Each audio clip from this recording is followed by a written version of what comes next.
Kwa majina naitwa Dama Mangi kutokea Kilifi County.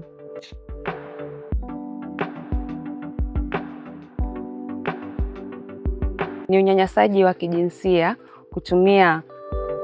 kutumia mitandao kwa Facebook, TikTok na Twitter, X. Hayo yote. Wanajamii wanafaa kulielewa swala hilo kwa undani, kwa sababu ni swala ambalo tumekuwa nalo, lakini ni vile walikuwa hawajalielewa ni vipi wanaweza kujikinga nalo. So wakilielewa lile swala lile, watajua jinsi ya kujitetea na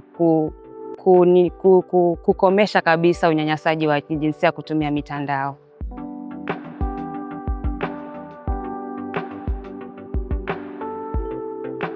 Mitandao sahi imefanya jambo hilo imekuwa kubwa, linasambazwa kwa urahisi, tuseme kwa urahisi, kwa sababu pale kitambo si wengi walikuwa kuna simu za ambazo zinaingia WhatsApp, Facebook, lakini sahi kuna simu za mikopo, kuna wengine watu wanafanya kazi wanaweza kujinunulia simu. Kwa hivyo imefanya hii unyanyasaji wa kijinsia ienee kwa kasi sana. Naam. Challenges ambazo wengi wanapitia ni kuwa wakipata ile tatizo, wakute wananyanyasika katika mitandao, hawajui wataanzia wapi. So ile kukosa kujua kwenye wataanzia imekuwa challenge kubwa, kwa sababu mtu atanyanyasika lakini mwisho wa siku hatapata usaidizi. Challenges ambazo wana face kama msichana mama wa Kilifi ni kuwa akipata lile tatizo la unyanyasaji wa kijinsia kupitia mitandao, itakuwa hali yake ya maisha itabadilika kwa kiasi kikubwa.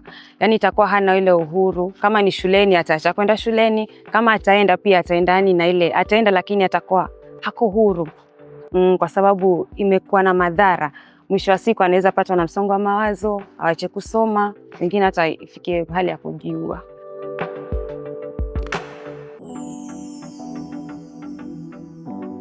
Tuanze nao familia. Jambo la kwanza, jamii kijajua ile familia ya mtu fulani imepatwa na hiyo unyanyasaji wa kijinsia kupitia mitandao. Jambo la kwanza ambalo watapata wale wanafamilia, watatengwa. Mambo mengi ya kijamii watakuwa hawahusishwi. Utaambua wale hawana maadili mema, si wazuri. Mambo kama hayo itawapata.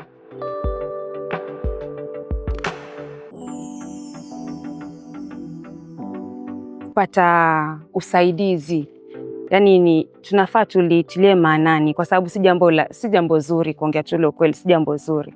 So tukilitilia maanani, tukifanya watu walitambue, na wakipata na shida kama ile wajue kwa kwenda wataanzia wapi, hivyo itakuwa kwa vizuri sana kwamba wanajamii watambue ile unyanyasaji wa kimitandao ni jambo la kutiliwa maanani.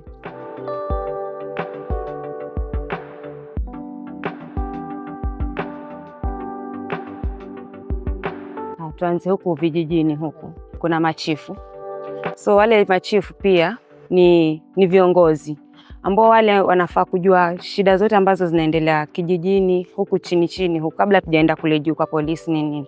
Wanafaa kuwa na mabaraza, waeleze wale watu ile jambo lile, wafafanulie kwa urahisi. Hata kama hao wenyewe hawajui, wanaweza tafuta wataalam wakaja kaongea na watu wanajamii kwamba jambo kama hili likitokea, Yesu utakuja hapa kwangu, tutasaidika kivipi.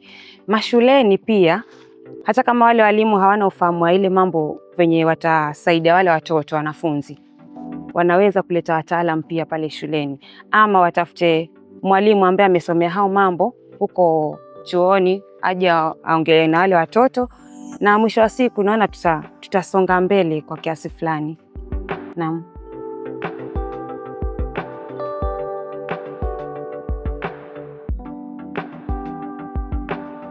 So jambo hili tumelionea ni la kutiliwa mkazo.